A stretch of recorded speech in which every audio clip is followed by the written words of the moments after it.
बच्चों, पिछली कक्षा में हमने पढ़ा कुछ परावर्तन के कुछ जरूरी पदों को की परिभाषा पढ़ी, जैसे आपतित किरण, आपतन बिंदु, परावर्तित किरण, अभिलंब। अब हम लोग बाकी जो दूसरे पद हैं उनके बारे में पढ़ेंगे। अब ये दूसरा पद है आपतन कोण। चित्र 1.3 में देखो, angle NOA equal to I equal to आपतन कोण। जो अभिलंब से जो किरणें परावर्तन के बाद कोण बनाती हैं उसको आपतन कोण कहते हैं, एंगल ऑफ इंसिडेंस। ये चित्र 1.3 में दिखाया गया है। अब परावर्तन कोण किसे कहते हैं? परावर्तित किरण आपतन बिंदु पर खींचे गए अभिलंब से जो कोण बनाते हैं उसे परावर्तन कहते हैं, एंगल ऑफ रिफ्लेक्शन। चित्र 1.3 में angle NOB equal to R equal to परावर्तन कोण। मतलब अभिलंब से जो किरण बिंदु पर पड़ने, आपतन बिंदु पर पड़ने वाली किरण जो पड़ती है उसको आपतन कोण, और बिंदु से टकरा कर परावर्तित होती है तो वो अभिलंब से जो कोण बनाती है उसको परावर्तन कोण कहते हैं। अब ये कहता है कि प्रकाश के परिवर्तन के निम्नलिखित दो नियम हैं। इसमें नियम है, क्या है कि जो आपतन कोण और परावर्तन कोण बराबर होता है, तभी हम लोग प्रकाश के परावर्तन का व्यवहारिक जीवन में फायदा उठा पाएंगे। और दूसरा नियम क्या है? आपतन कोण परावर्तन कोण के, पहला नियम है आपतित किरण, परावर्तित किरण तथा आपतन बिंदु पर खींचा गया अभिलंब दोनों एक ही समतल में होते हैं। तो ये तो सिंपल है, एक ही प्लेन में होते हैं। प्लेन कितने होते हैं? तीन तरह के। मान लो XYZ डायरेक्शन होता है तो XY प्लेन होता है, XZ 3 डायमेंशन, 3 दिशाओं में प्लेन होता है। तो लेकिन ये तीनों अलग अलग दिशा में नहीं होते हैं, एक ही समतल में होते हैं।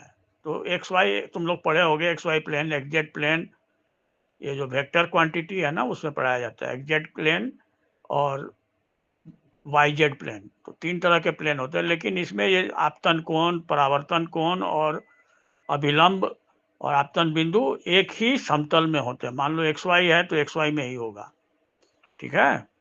और दूसरा बहुत आसान सा नियम है, आपतन कोण परावर्तन कोण के बराबर। ये मान्यता नहीं करेंगे हम लोग तो कोई व्यावहारिक इसका प्रयोग जीवन में नहीं कर पाएंगे। अब आगे कहता है AO OB तथा ON एक ही समतल कागज के तल में है। मतलब ये चित्र में समझाने के लिए लिखा है, AOB एक ही समतल में है और angle AON equal to angle BON होता है आपतन कोण। एंगल ON क्या है? आपतन कोण। एंगल BON है परावर्तन कोण। AON को I बोल दिया, BON को R बोल दिया, तो I इक्वल टू R होता है।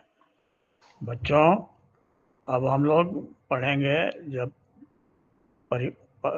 जो किरण है वो दर्पण पर बिंदु पर, दर्पण समतल पर लंबवत पड़ेगी बिंदु पर, तो क्या होगा? जब लंबवत किरण पड़ेगी तो I equal to R equal to 0 हो जाएगा। चित्र 1.4 में दिखाया गया है। तो जब किरणें किसी बिंदु पर लंबवत पड़ती हैं समतल पर तो क्या होता है? परावर्तन जिस रेखा में किरण आती है उसी में वापस लौट जाती है। बच्चों, अब हम प्रतिबिंब के बारे में पढ़ेंगे। प्रतिबिंब कैसे बनता है? अब कोई वस्तु से प्रकाश की किरणें चली और वो किसी दर्पण से टकरा के वापस हमारी आँख में जाती हैं, तो हमारी आँख को जो प्रतिबिंब दिखाई देता है, जो जिस बिंदु पर वह दिखाई देता है, तो उसे प्रतिबिंब कहते हैं, जो दर्पण में दिखाई देता है। एक्चुअल वस्तु को नहीं, जो दर्पण के द्वारा हमें चित्र दिखाई देती है,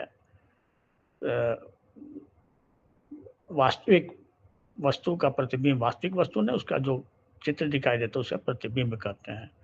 प्रतिबिंब दो तरह का होता है, एक वास्तविक प्रतिबिंब और एक आभासी प्रतिबिंब। वास्तविक प्रतिबिंब क्या होता है कि वो वस्तु से किरण चली, टकरा के हमारे आंखों पर आई, तो वास्तविक प्रतिबिंब वो हुआ। ये हमेशा उल्टा दिखाई देता है और इस प्रतिबिंब को हम लोग पर्दे पर नहीं देख सकते हैं। तो इसका मतलब पर्दे पर जो देखते हैं हम लोग सिनेमा हॉल में, वो आभासी प्रतिबिंब है। तो वो प्रतीत होता है, आता हुआ किसी बिंदु से प्रतीत होता है। चित्र 1.4 में दिखाया गया है। तो उसको वो सीधा होता है, उसको आभासी प्रतिबिंब कहते हैं।